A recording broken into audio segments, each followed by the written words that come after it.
প্রিয় সাংবাদিক ভাই ও বোনেরা, আসসালামু আলাইকুম।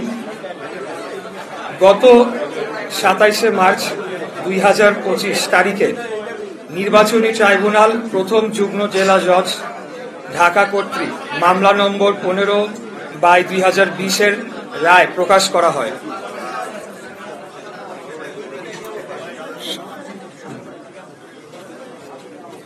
এই রায়ের মাধ্যমে 2020 সালের 1 ফেব্রুয়ারিতে অনুষ্ঠিত ঢাকা দক্ষিণ সিটি কর্পোরেশন নির্বাচনে গায়ের জোরে বেআইনিভাবে প্রকাশিত বানোয়াট ফলাফল ও গ্যাজেট বাতিল করে পলাতক ফজলে নূর তাপসকে অবৈধ ঘোষণা করা হয় এবং ধানের শীষ মার্কা নিয়ে প্রতিদ্বন্দ্বিতা করা ইশরাক হোসেনকে অর্থাৎ আমাকে বিজয়ী ঘোষণা করা হয়।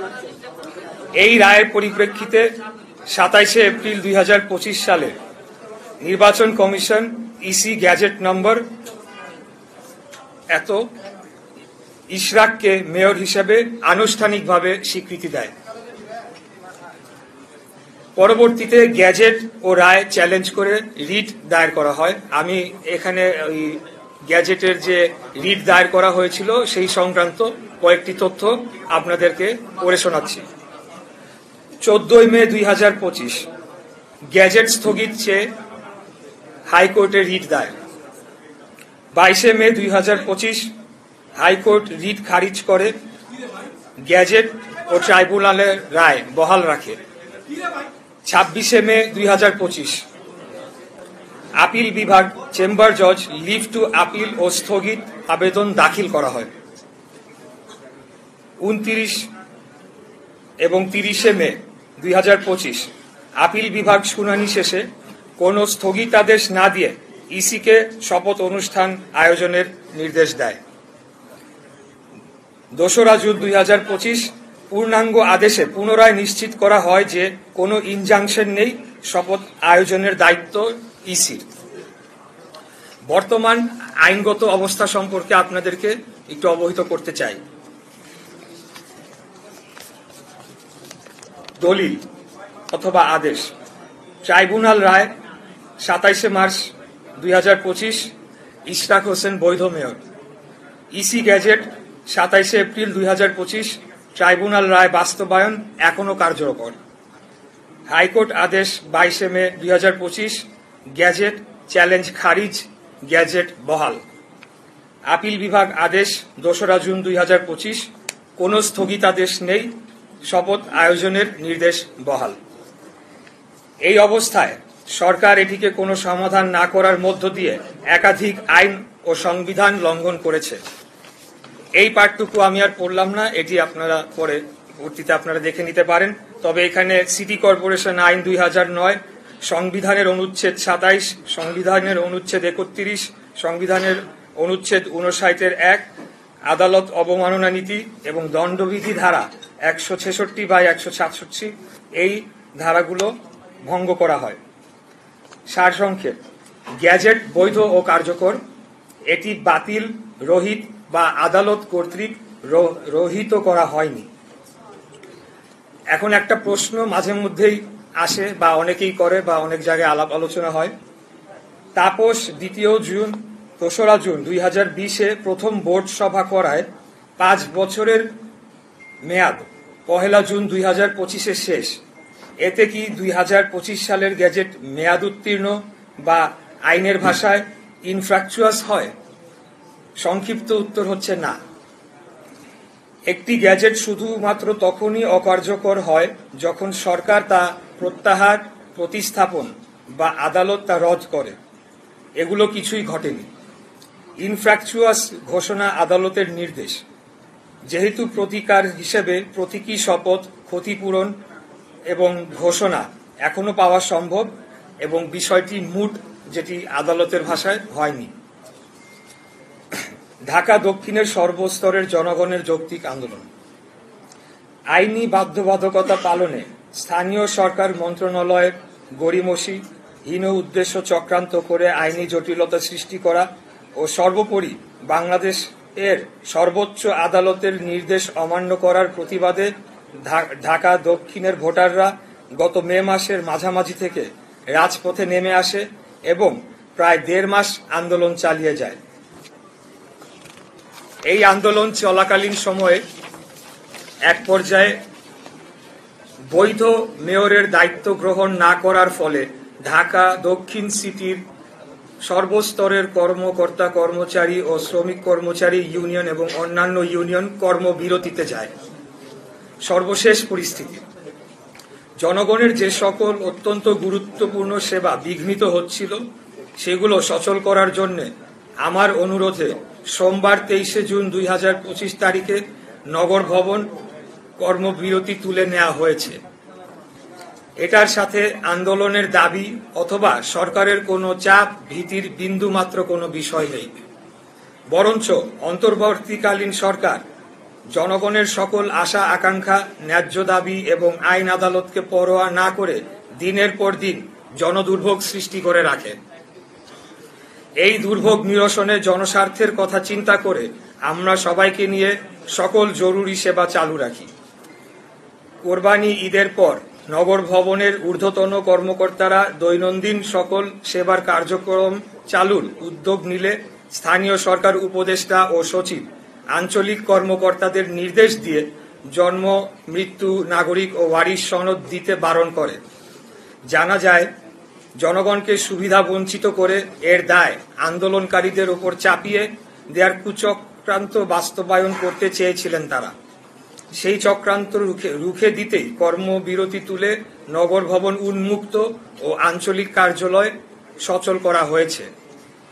পাশাপাশি এটাও উল্লেখ করা যাচ্ছে যে সীমিত পরিসরে সেবা প্রার্থীদের কোনো প্রতিবন্ধকতা সৃষ্টি না করে একটি নির্দিষ্ট স্থানে, নির্দিষ্ট দিনে, নির্দিষ্ট সময়ের জন্য আন্দোলনকারীরা প্রতীকী কর্মসূচি পালন করে যাবে।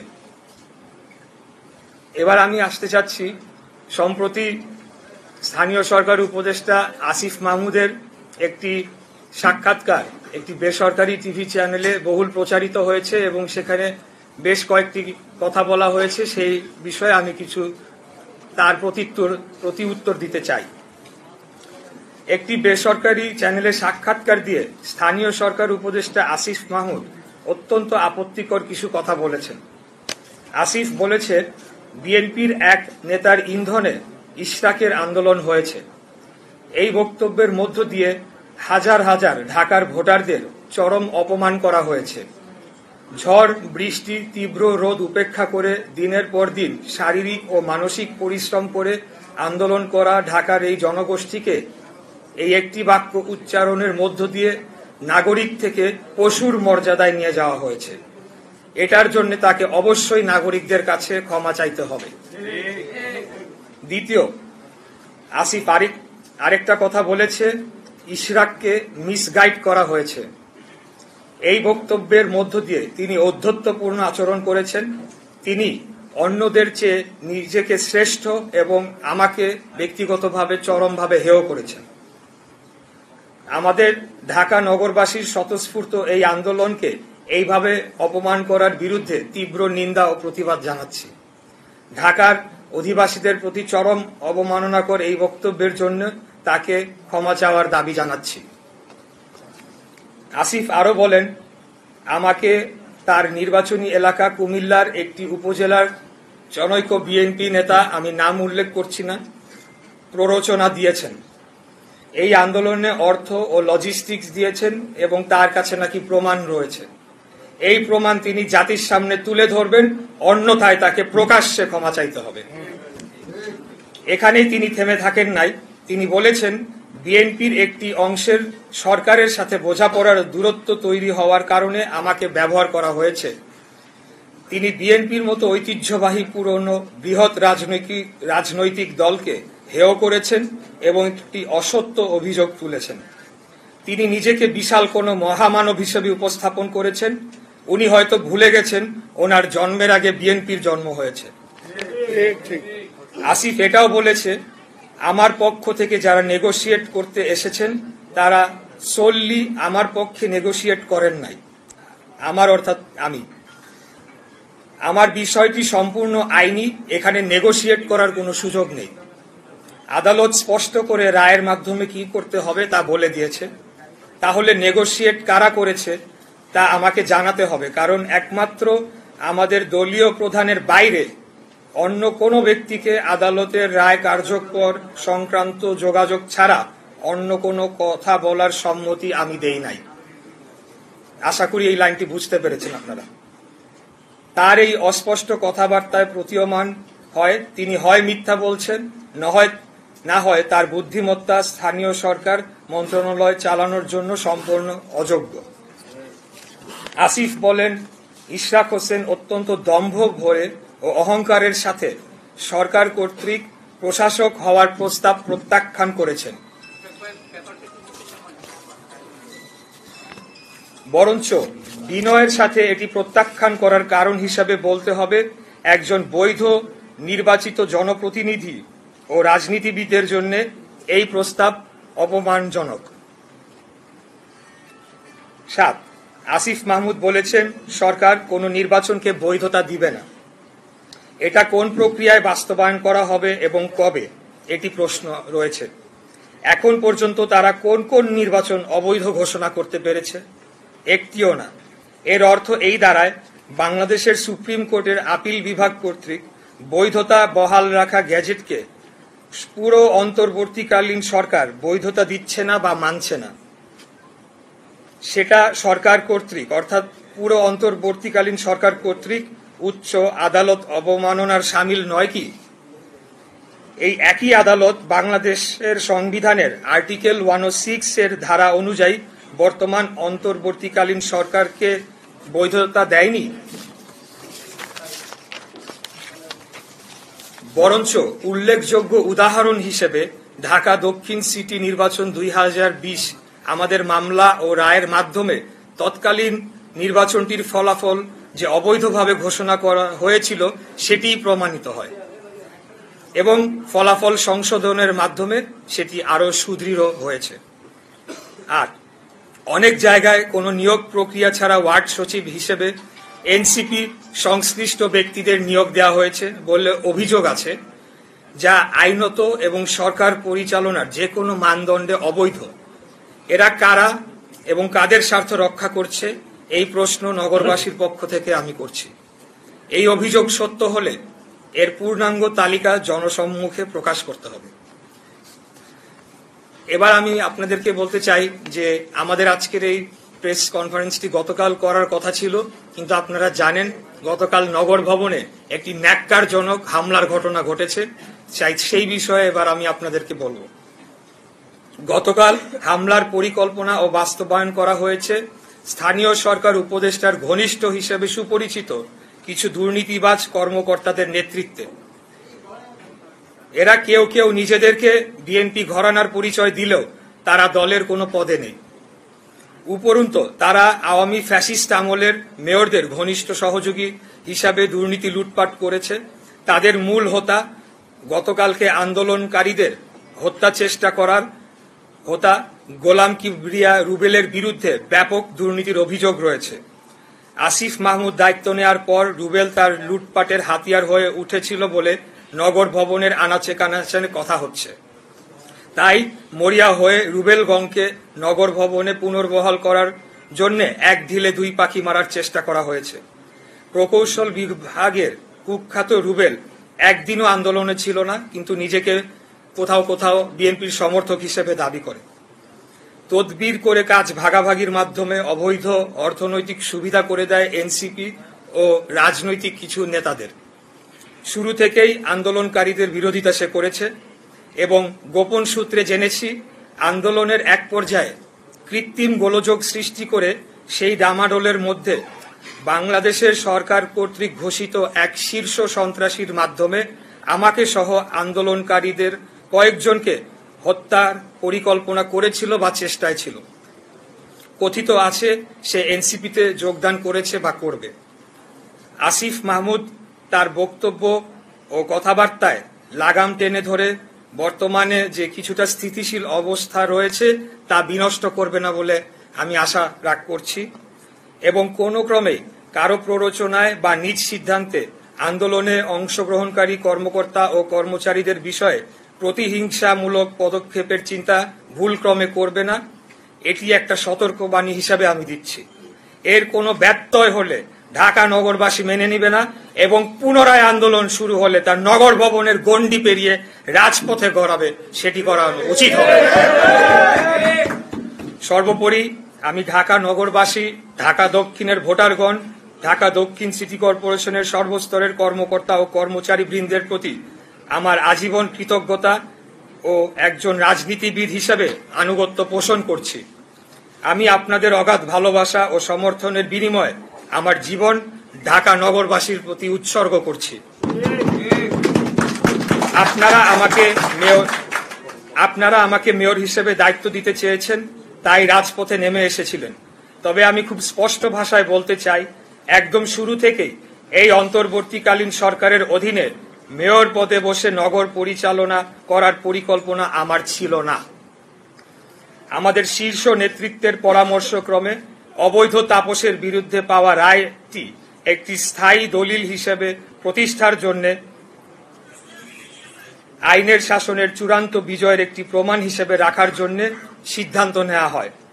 সেই প্রক্রিয়ার সর্বশেষ ধাপ এই শপথ গ্রহণ অনুষ্ঠান, যা কেবলই একটি আনুষ্ঠানিকতার মধ্যেই সীমাবদ্ধ থাকবে এবং এই প্রক্রিয়া পদে পদে বাধাগ্রস্ত করতে গিয়ে শেষ বেলায় গিয়ে অন্তর্বর্তীকালীন সরকার যে দল নিরপেক্ষ নয়, আমাদের সেই বয়ানটি চূড়ান্তভাবে প্রমাণিত হয়েছে। পরাজয় ঘটেছে এই সরকারের নিরপেক্ষতার পর্দার পেছনে ঘাপটি মেরে লুকিয়ে থাকা অগণতান্ত্রিক শক্তির। ভেস্তে গিয়েছে জনগণকে ধোঁকা দিয়ে বিনা ভোটে রাষ্ট্র ক্ষমতা দীর্ঘায়িত করার কোন সম্ভাব্য দেশি বিদেশি চক্রান্ত। আর বিজয় হয়েছে গণতন্ত্র প্রতিষ্ঠা ও বাংলাদেশের স্বাধীনতা সার্বভৌমত্বের অতন্দ্র প্রহরী জনগণের। এই জনগণ এখন কাউকে অন্ধবিশ্বাস করার পরিবর্তে সর্বদা সজাগ থাকবে। আমরা এই জনগণকে সুসংগঠিত করে ফ্যাসিবাদ পরবর্তী বাংলাদেশের গণতান্ত্রিক উত্তরণের যাত্রাকে অবশ্যই সফল করব ইনশাআল্লাহ। অর্থাৎ যে কোনো মূল্যে একটি সুষ্ঠু সঠিক নির্বাচনের মাধ্যমে জনগণের সরকার প্রতিষ্ঠা করবই এবং এর বিরুদ্ধে কোনো ষড়যন্ত্র চেষ্টা করা হলে যে কোনো মুহূর্তে জীবন দিয়ে হলেও লড়াই করে জনগণের ভোটের অধিকার আদায় করে নিব ইনশাআল্লাহ। আল্লাহ হাফেজ। বাংলাদেশ জিন্দাবাদ। বাংলাদেশ জাতীয়তাবাদী দল জিন্দাবাদ। ধন্যবাদ সবাইকে।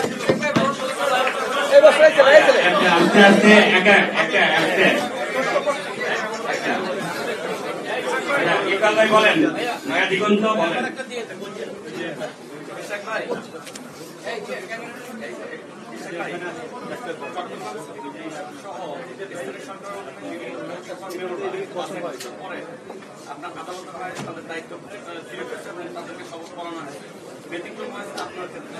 এই ক্ষেত্রে আপনি কি মনে করেন এখন যে সময়সীমার কথা বলা হচ্ছে যে এই সময়সীমার কারণে এখন মেয়াদ উত্তীর্ণ হচ্ছে, শপথ করানো যাচ্ছে না, কোনো আইনি বৈধতা নেই, যখন সময় ছিল তখন করানো হয় না, আপনি কি মনে করেন যে কোনো ব্যক্তিগত আক্রোশ অথবা কোনো এজেন্ডা বাস্তবায়নের জন্য শুধুমাত্র আপনার এই শপথ কার্যক্রম হয়েছে, এটা কি আপনি মনে করেন আপনাদের ব্যক্তিগত কোনো আক্রোশ আছে কিনা? জি, আমি মনে করি এখানে ব্যক্তিগত কোনো আক্রোশ নেই, ব্যক্তিগত কোনো আক্রোশের সুযোগও নেই।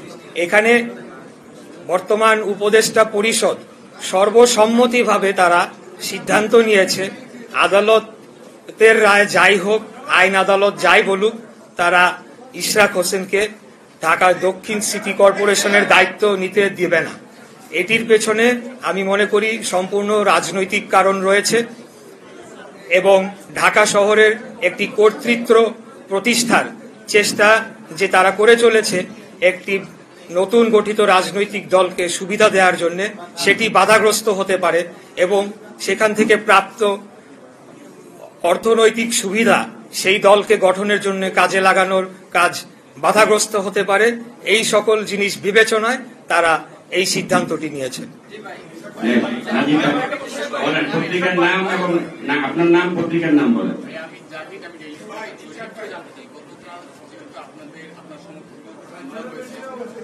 এর সাথে আপনাদের সংশ্লিষ্টতার বিষয়টি আপনি আর ক্লিয়ার করবেন, আর হচ্ছে আপনারা কি এখন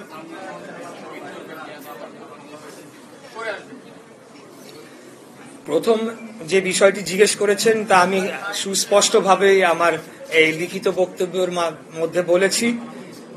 তার সংশ্লিষ্টতা আছে কিনা সেটি আমি বলবো যে আইন শৃঙ্খলা রক্ষাকারী বাহিনী এই বিষয়ে একটি মামলা হবে। এই মামলার তদন্ত সাপেক্ষে তারাই চূড়ান্তভাবে বলতে পারবে, কারণ প্রমাণাদি ছাড়া আসলে কারোকে আমরা অভিযুক্ত করতে পারি না বা ব্লেম দিতে পারি না প্রমাণ ছাড়া।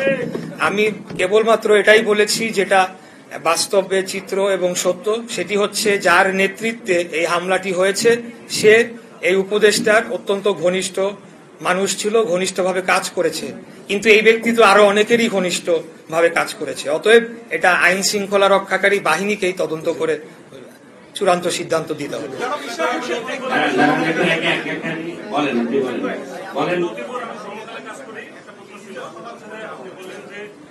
গতকালকের হামলার ঘটনায় যারা ছিল তারা হচ্ছে উপদেষ্টার ঘনিষ্ঠ বা হচ্ছে যে আওয়ামী লীগ তো শ্রমিক ইউনিয়নের সাধারণ সম্পাদক যে আরিফুজ্জামান প্রিন্স হ্যাঁ, ওনাকে আমরা আপনার আন্দোলনের শুরু থেকে সক্রিয় থাকতে দেখছি। উনি জাতীয়তাবাদী আদর্শ বলেছেন, নিজেকে প্রচার করে।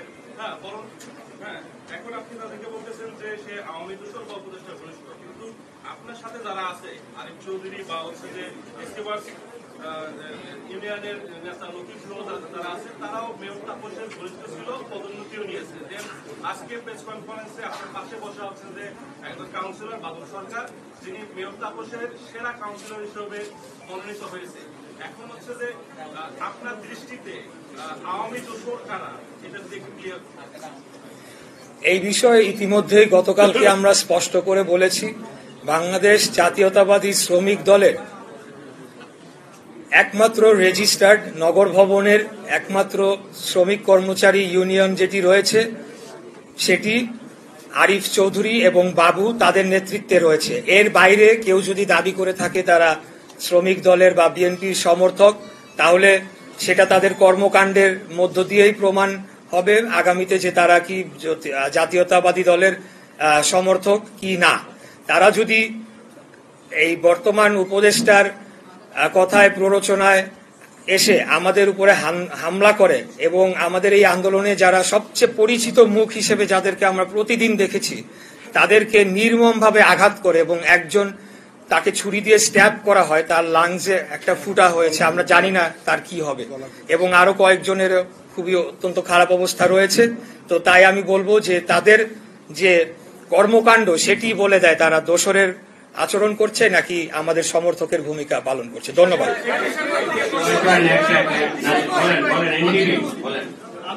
আপনি বলছিলেন কর্মকর্তা দুর্নীতিবাজ কর্মকর্তারা আসিফের সাথে মিলে যোগসাজশ করে এই হামলার ঘটনা ঘটিয়েছে, এই সপক্ষে প্রমাণটা আপনি হাজির করবেন কিনা। এক আরেকটা বিষয়, আপনি গতকালকে বলছিলেন মিডিয়া ট্রায়াল হয়েছে আপনার বিরুদ্ধে, সাংবাদিকদের উপরে মানে কোনো অসন্তোষের জায়গা আপনার আছে কিনা, আসলে কি মিডিয়া ট্রায়াল কিভাবে করেছে একটু যদি ব্যাখ্যা করুন। প্রথম যে প্রশ্নটি করেছেন, আমার মনে হয় যে এই কাজটি আমার নয়, এটি আইন শৃঙ্খলা রক্ষাকারী বাহিনীর কাজ। আমি তথ্য যেটুকু পেয়েছি এবং বিভিন্ন মাধ্যমে বিভিন্ন সূত্রে আমরা যেগুলো তথ্য পাই এবং যে সকল কর্মকাণ্ড বিগত 7-8 মাসে হয়েছে সেটির উপর ভিত্তি করে এবং বিভিন্ন ব্যক্তিবর্গের সাথে কথা বলে আমি এই বিষয়টি নিশ্চিত হতে পেরেছি। এর সপক্ষে প্রমাণাদি জোগাড় করে সেটিকে আদালতে প্রমাণ করার দায়িত্ব আমার নয়, এটি আইন শৃঙ্খলা রক্ষাকারী বাহিনীর। দ্বিতীয় কি জানি বলছেন ভাই? মিডিয়া ট্রায়ালের বিষয়টি হচ্ছে যে এটা আজকে থেকে নয়, আপনারা জানেন যে আরো জানুয়ারি মাস থেকেই এই ধরনের একটি মানে তৎপরতা শুরু হয় এবং তখন এটা প্রেডিক্ট করা হয়েছিল। শুরু হওয়ার প্রায় 2 সপ্তাহ আগে আমাদের কয়েকজন যারা এই সংক্রান্ত বিষয়ে কাজ করেন তারা প্রেডিক্ট করেছিলেন যে মিডিয়া ট্রায়াল শুরু হতে যাচ্ছে। পরবর্তীতে আমরা দেখলাম যে সেটিই হয়েছে। এখানে লক্ষ্য করতে হবে যে বিগত দিনে মিডিয়ার ভূমিকা এবং মিডিয়ার মালিকরা কারা ছিলেন, কারা মিডিয়ার মালিকানা পেয়েছেন, খুনি হাসিনার আমলে কাদেরকে মিডিয়ার মালিকানা দেওয়া হয়েছে, তারা কি ভূমিকা পালন করেছে, তাদের বক্তব্য শেষ দিন পর্যন্ত কি ছিল, এমনকি 3 তারিখেও তারা কি ধরনের বক্তব্য দিয়েছে। অতএব মিডিয়া ট্রায়ালের মুখোমুখি যে আমরা হচ্ছি এটা অস্বাভাবিক কোনো ঘটনা নয়, কারণ সব জায়গাতেই কিন্তু তারা রয়ে গিয়েছে, তাদেরকে কিন্তু এখনো সেভাবে শুদ্ধি অভিযান বা যেটি বলেন আপনি, যার মাধ্যমে এরকম সাংবাদিকতা যেটিকে হলুদ সাংবাদিকতা বলা যায় বা একপাক্ষিক সাংবাদিকতা সেটি কিন্তু নিরসন করা যায় নাই, তারা রয়ে গিয়েছে।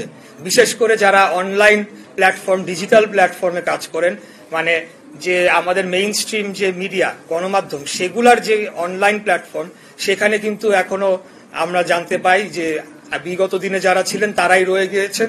এবং যেহেতু সোশ্যাল মিডিয়া এখন একটি বড় মাধ্যম, সেখানে ফটো কার্ডের মাধ্যমে বিভিন্ন বিভ্রান্তিমূলক তথ্য ছড়িয়ে আমাদেরকে, বিএনপিকে মিডিয়া ট্রায়ালের মুখোমুখি করা হচ্ছে।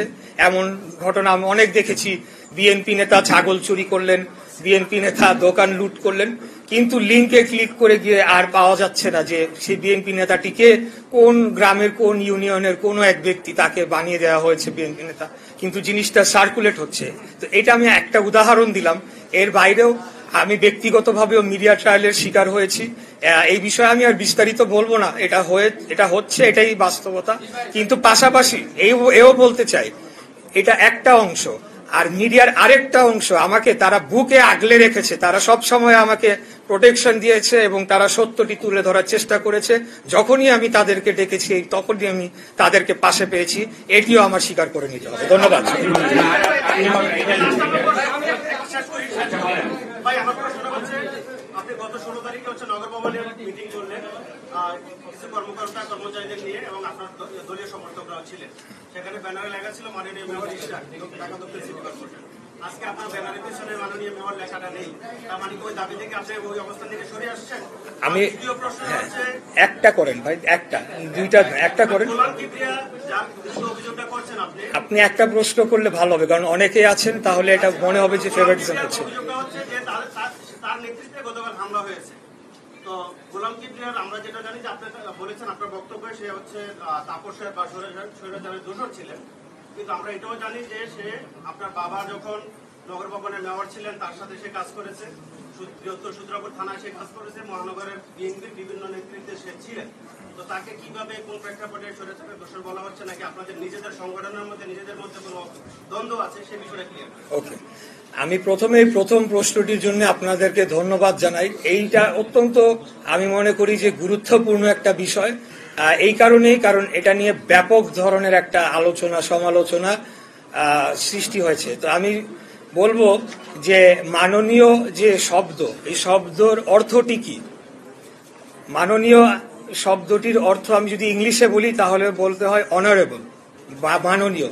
আমরা যে কোনো প্রাইভেট প্রতিষ্ঠানেও, প্রাইভেট কর্পোরেট প্রতিষ্ঠানেও দেখেছি অনারেবল এমডি, অনারেবল চেয়ারম্যান এভাবে লেখা হয়। অতএব এই মাননীয় শব্দটাকে নিয়ে যে এত কথা হয়েছে, এর মাধ্যমে মূল যে বিষয়টা, এই সরকার যে সংবিধান লঙ্ঘন করেছে, এই সরকার যে বাংলাদেশের সর্বোচ্চ আদালতকে অবমাননা করেছে, বাংলাদেশের জনগণের যে আন্দোলন, যে ত্যাগ তিতিক্ষা, সেটাকে বৃদ্ধাঙ্গুলি দেখিয়েছে, ভোটাধিকারকে বৃদ্ধাঙ্গুলি দেখিয়েছে, সেটি করা হয়েছে এই একটি শব্দের মাধ্যমে। এই একটি শব্দের কোনো তাৎপর্য নাই, কিছুই নাই। আমি যেটা বললাম, এটা প্রাইভেট প্রতিষ্ঠানেও এই ধরনের শব্দ ব্যবহার করা হয়, যে কোনো চিঠিতেও এটা লেখা হয়। অতএব আমি জানি না যে, আমি জানি কেন, জাস্ট মূল বিষয়টাকে আড়াল করার জন্য সোশ্যাল মিডিয়া এবং 2-3 দিন আমি মেইন স্ট্রিম টিভি চ্যানেলগুলোর মধ্যেও দেখেছি যে টক শোতে, এবং উপদেষ্টা নিজেও বলছে, মানে এটা এমন কি বিশাল ঘটনা ঘটে গিয়েছে আমি জানি না। এটা তো আইন লঙ্ঘন না, সরকার যে আইন লঙ্ঘন করেছে, সংবিধান লঙ্ঘন করেছে, সেটা নিয়ে আলাপ হওয়া দরকার। মূল বিষয় হতে হবে সেইটা, এটা না। আর দ্বিতীয় যে বিষয়টি বললেন, অবশ্যই আপনি যেটা বলেছেন সত্যই বলেছেন, সেটা 20 বছর আগের ইতিহাস। কিন্তু গত 3 টার্মে, গত 15 বছরে তার কর্মকাণ্ড কি ছিল, সেটির উপর ভিত্তি করে সে দোষর হতে পারে কিনা, সেই প্রশ্নটি আমি আপনাদের কাছে রাখতে চাই। কেউ 30 বছর আগে কি করেছে আর 5 বছর আগে কি ভূমিকা রেখেছে, সেটা নিয়ে তো আপনি জাস্টিফাই করতে পারবেন না, তাই না? ধন্যবাদ সবাইকে।